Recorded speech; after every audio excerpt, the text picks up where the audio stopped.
네, 안녕하세요. 오늘은 여러분들에게 약간 주식에 관한 강의에서 약간 좀 포괄적으로 또 좀 확장적으로 한번 이게 내 자산을 어떻게 재테크를 어떻게 해야 할지 한번 좀 전체적인 면을 한번 여러분들이 좀 이게 중간 점검을 했으면 하는 바람에서 한번 이거 좀 이게 큰 시야의 각도에서 한번 이게 오늘은 강의할 겁니다. 그래서 이제 여러분들의 자산에 대해서 한번 자산 분포도에서 한번 강의를 할까 합니다. 우리가 보통 하면 자산을 재테크를 하면 부동산, 우리나라 대한민국은 부동산이 첫 번째죠. 부동산, 그 다음에 주식, 그 다음에 채권. 이게 3대, 이게 어떻게 보면 투자 상품이죠. 어떻게 보면. 여기서 엄밀히 따자면 여러분들이 은행에다 맡기는 예금도 약간 채권적인 성향으로 보시면 돼요. 어. 여러분들이 은행에다가 돈을 빌려준 거잖아요. 그렇죠. 이제 그거 가지고 이제 은행은 마진을 붙여서 이제 다시 이제 대출을 하죠. 일종의 예금도 채권적인 성향으로 좀 보시면 돼요. 근데 요즘 뭐 예금 이자가 원체 싸서 좀 이게 좀 저건데, 그래서 저 같은 경우에는 일단 여기서 여러분들한테 채권적인 거는 좀 약간 현대 사회에서는 이게 재테크로서는 너무 투자 상품으로서는 지금 이게 어떻게 보면 좀 오류점이 너무 많다고 판단했기 때문에 지금 현 시점에서는 채권을 일단 제외를 하고, 그럼 여러분들이 보통 그러면 3대 자산이면 부동산, 주식, 채권 중에서 부동산, 주식밖에 없잖아요. 근데 그렇지가 않아요. 여러분들이 잘 보시면 투자할 수 있는 여러 이게 그 자산이 많이 있어요. 이게 첫 번째로 우리는 이제 먼저 직장 생활을 하면 집을 사는 게 목적이죠.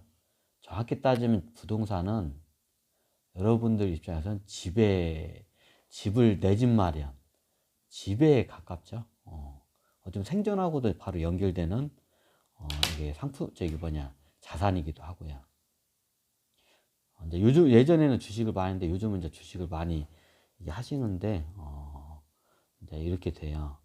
그런데 여러분들한테 있어서 한번 제가 좀 더 이게 포괄적인 관점으로 한번 여러분 선택에 한번 기로를 좀 약간 제가 터닝 포인트를 좀 시켜드리는 차원에서 강의를 한번 해드릴까 합니다. 우리가 책상 다리가 있잖아요. 우리가 마치 책상 다리처럼 한번 투자를 할 필요가 있어요. 보통 뭐든지 최대한 적으면 책상 다리가 참 안정적이에요. 왜? 책상이 기본적으로 다리가 4개가 있습니다. 이렇게 하면 안 되나? 그림을 못 그리는데 책상 다리를 그릴게요. 그럼 책상 다리가 이렇게 기본적으로 4개가 있어요. 제가 그림을 좀 잘 못 그려요. 책상 다리는 4개 있을 때 안정적으로 설 수가 있습니다. 옛말에도 영리한 토끼는 굴을 3개를 판다는 말이 있죠. 거기서 하나 더 플러스 알파로 굴을 하나 더 판다면 마치 이게 책상 다리의 효과와 같은 안정적인 재산 상태를 이게 할 수가 있어요. 자, 책상 다리. 첫 번째 책상 다리는 여러분들이 첫 번째로 많이 한 내 집 마련부터 해가지고 부동산. 우리나라 이제 현대인도 관점에서부터는 두 번째는 요즘은 이제 주식이라고 하는데 저는 주식이라고 않고 해서 금융이라고 저는 이제 여기서 하겠습니다. 이제 금융이라는 거는 더 따지자면 주식도 금융이고요, 채권도 금융이고요, 보험도 금융입니다. 이게 우리나라 같은 분들은 이제 보험 같은 데다 이렇게 자산이 이렇게 많이 형성이 되어 있는 분들이 많아요. 그래서 이게 금융은 대표적으로 역사적으로 들고 채권이 첫 번째고, 두 번째가 주식, 세 번째가 보험이에요. 이 세 가지를 다 금융 상품으로 이렇게 봅니다. 그 다음에 이제 세 번째가 뭐냐? 네, 동산입니다. 동산이라는 거는 움직이는 물건. 이제 보통 이제 부자들 같은 경우에는 미술품이나 문화재 같은 조각상, 대표적으로 미술품과 문화재죠. 근데 이제 잡히는 이게 움직일 수 있는 동산에 그거를 많이 이제 저걸 해요. 근데 동산을 엄밀히 따지자면 우리가 갖고 있는 모든 물건, 뭐 TV, 컴퓨터, 핸드폰, 자동차 모든 게 동산이에요. 근데 동산을 여기서 투자 상품 재테크의 관점으로 봤을 때 TV나 뭐 냉장고, 세탁기, 자동차 같은 거는 일정한 기간이 되면 이거는 버려야 돼요.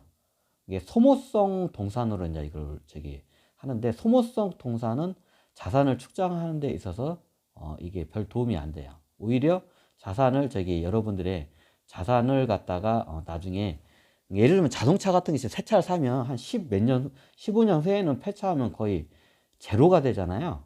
네. 근데 여러분들이 만약에 무슨 뭐 문화재 골동품 같은 거를 이게 구입을 하면, 자동차를 갖다가 예를 들면 똑같이 자동차를 구입한다고 봐요. 그럼 자동차를 구입하게 되면 5천만 원짜리 차를 구입했다고 그냥 가정을 해요. 5천만 원짜리 차를 구입을 했으면 여러분들이 15년 후에는 그 차는 그냥 폐차장으로 들어가서 자산의 가격이 빵원으로 됩니다. 영원으로. 근데 똑같은 시기에 여러분들이 자동차를 5천만 원짜리 이 자동차를 안 사고, 여러분들이 골동품을 만약에 이게 좀 사놓는다면, 골동품을 이렇게 볼 수 있는 안목이 있어서 골동품을 산다면 15년 후에 자동차를 산 사람은 그 5천만 원 돈이 빵원이 되겠지만, 참고적으로 자동차를 갖고 있으면 중간중간에 유지비, 기름값도 들어가고, 유지비가 들어가고, 정비 수리비도 들어가고, 보험료 들어가고, 여러 가지 잡다한 비용이 많이 들어가요. 이제 그 플러스 알파 비용까지 하면 더 많이 들어가죠. 이제 그런데 거기다가 이 자동차라는 이런 물건은 나중에 이 자동차라는 물건은 약 15년 후에는 15년 후에는 빵원이 돼요. 근데 이제 무슨 골동품이 있다고 해요, 그냥. 예를 들면 똑같은 자동차야. 자동차로 오면 안 될까? 하여튼 그냥 골동품이라고 해요, 그냥. 골동품. 이거를 똑같이, 이것도 5천만 원. 이것도 골동품도 5천만 원을 여러분들이 똑같은 시기에 A라는 사람은 자동차에 투자를 했고, B라는 사람은 똑같은 동사인데 B라는 사람은 골동품에 다 투자했어요. 자, 15년 후의 결과는 어떻게 될까요? 네, 자동차는 빵원이 됩니다. 그럼 골동품의 가격은 어떻게 될까요? 이제 어떤 거를 어떻게 했냐에 따라 틀리겠지만, 골동품은 기본적으로 가면 갈수록 가격이 올라요. 골동품은 먼저 첫 번째, 희소가치성을 따져요. 두 번째, 그리고 이제 시간이 갈수록 더 올라가요, 가격이. 이게 골동품의 특징이죠. 그러면 예전에 골동품을 산 분들은 5천만 원에 샀지만 나중에 가격이 더 올라요. 이제 요거는 제가 뒤에 가서 이제 천천히 설명드리고, 일단 이번 시간은 여러분들에게 자산인 3대 자산, 4대 착상다리 4개를 갖다가 저거를 해요. 그러면 여기 이제 네 번째가 뭐냐? 이제 무형자산이라고 해요.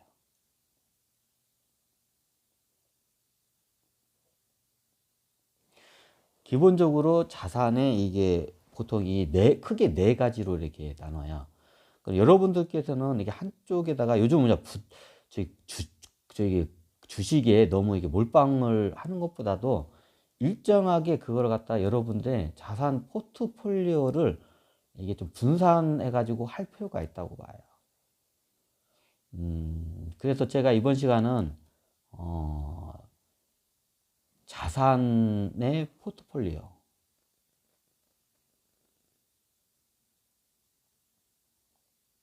자, 자산의 포트폴리오에 대해서 설명드렸어요. 예전에 주식도 설명드렸지만 주식도 한 종목에 몰빵하는 것보다 여러 종목을 분산 투자하는 게 낫고요. 그리고 그 주식에만 다 자산을 이게 주식이나 부동산이나 이게 전 자산을 이게 편성하는 것보다도 대략적으로 이게 네 가지의 이게 책상다리에 네 개가 있듯이 책상다리 네 개처럼 마치 이거를 자산 포트폴리오를 분산시키는 것을 여러분들에게 추천을 드립니다. 이거를 왜 하냐면 첫 번째가 안정성이고요. 두 번째가 이게 여러분들이 요 네 가지의 자산에 대해서 공부를 하게 되잖아요. 그러면 다른 자산에 대한 이게 편중성이 줄어들기 때문에 이게 다른 자산들도 오히려 디테일하게 객관적으로 볼 수 있는 안목이 생겨요. 예를 들어서 내가 부동산만 추근장장 이렇게 깊게 파잖아요. 그러면 그 부동산에 대해서 일정한 그 한 평면적인 건 보여요. 근데 여러분들이 무형자산, 금융, 동산을 이렇게 골고루 하잖아요. 그럼 부동산만 연구한 사람들이 보지 못하는 걸 여러분들 볼 수가 있어요. 그럼 주식도 똑같아요. 주식만 자산에만 편중적으로 이렇게 분포되어 있는 사람들은 그거에 대해서만 이렇게 분석을 하게 되겠죠. 그러면 그거에 대해서 분석한 사람들은 거기에 대해서 깊숙이 알게 되지만 다른 주식에 다른 이런 편성된 걸 이거를 갖다가 예를 들어서 우리가 주식을 예를 들면 주식이라는 게 그 주식 회사를 분석하는 거잖아요. 그럼 그 주식 회사의 자산 현황을 분석할 줄 알아야 돼요.